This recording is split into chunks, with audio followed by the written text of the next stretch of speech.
Ladies and gentlemen, you're watching Hold Your Horses with Kevin, and this week we're talking about the biggest invite-only global party to see off 2021. There will be no live music or dancing or cake or fun, but you will be treated to an intellectual feast of wisdom and eloquence. That saves billions of gallons of gasoline. I mean, billions of $2.3 billion. U.S. President Joe Biden had barely arrived at the White House last February when he announced that he'd hold a summit for democracy in December. He said the idea was to defend democracies against the spread of authoritarianism, fight corruption, and promote respect for human rights. But besides speeches, what's it going to be? Who's invited to the club? Who's left out? What does success even look like? And does Washington have the moral authority to lecture folks about democracy? Whoa. What's with all the questions? I sense a bit of passive-aggressive snark there. Whatever happened to just telling it like it is?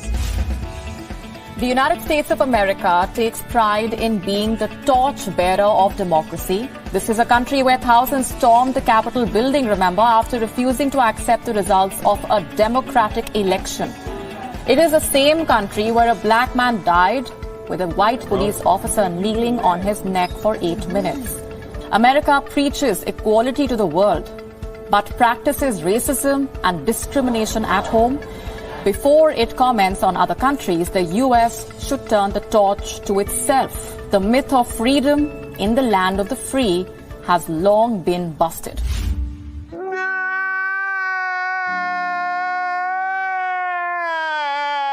Okay, I know the U.S. has gotten some flack for this summit for democracy, but being a bit of a contrarian myself, I'm just going to go ahead and argue why this thing might be good for the world.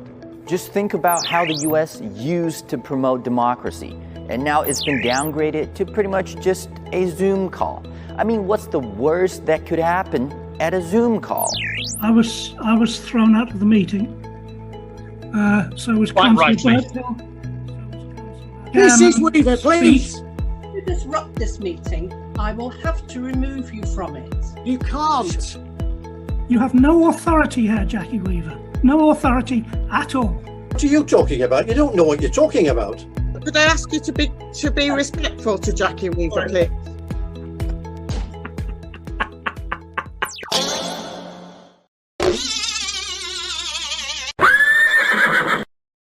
Okay, you know what? I've got a pet theory here. I think countries and governments are just like people. Everybody's got a personality type. And the United States is definitely a preacher, the overbearing type. Does the preacher want to do good for the community? Yeah, why not? I'll give him the benefit of the doubt. But sometimes the preacher can love the sound of his own voice a little too much, and he doesn't understand or respect boundaries. Are there any atheists out here? Raise your hand. Can you go are there any atheists out here? I'm trying to enjoy the beach, man. Get out of here. Why do you not want to hear the words of God? God created this beach. This is God's beach. God created this place. God created this earth. We're unique in the world. I had a long conversation, 2 hours recently, with President Xi, making it clear to him that we could do nothing but speak out for human rights around the world, because that's who we are. I'll be meeting with President Putin in a couple weeks in Geneva, making it clear that we will not stand by and let him abuse those rights.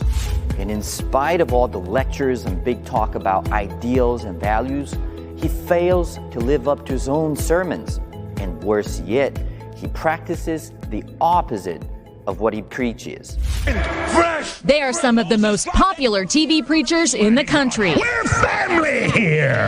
They urge the faithful followers to donate generously, and in return, the Lord will bring them prosperity. And there's no denying some people have prospered handsomely. Wow! The pastors themselves, they live like rock stars. You have a fleet of private jets. Why is that necessary? You're a minister. How many private jets do you have? That is none of your business. U.S. companies, including Lockheed Martin and Boeing, sold more than $23.7 billion in arms last year to nearly 100 different countries. And because domestic sales have declined in recent years, U.S. companies have all the more reason to look abroad. Earlier this year, Lockheed Martin CEO Marilyn Houston said that the company is looking at the, quote, volatility in both the Middle East and Asia Pacific as a way to increase their sales internationally. In other words, the more war, the more profit. Look, we could use a global discussion of democracy. I mean it. But not one where half of the global community are excluded. Not one where some are just lectured by others.